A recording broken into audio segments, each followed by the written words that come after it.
Yung kagandahan na may sariling motor mga tol, pagka gusto mo mag-relax, hawakan mo lang ang throttle ng motor mo, pumunta ka sa gusto mong puntahan, huwag mong pigilan ang kagustuhan mo tol.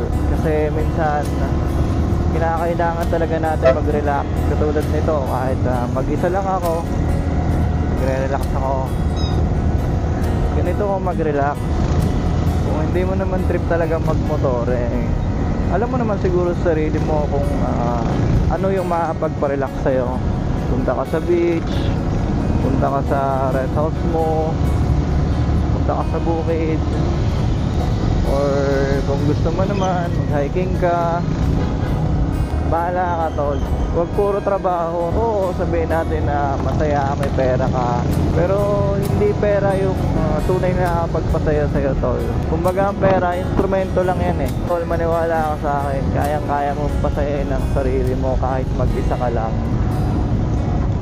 Hindi mo kailangan dumepende sa ibang tao, kasi minsan sila pa yung hihila sa'yo para umayaw ka sa mga kagustuhan mo.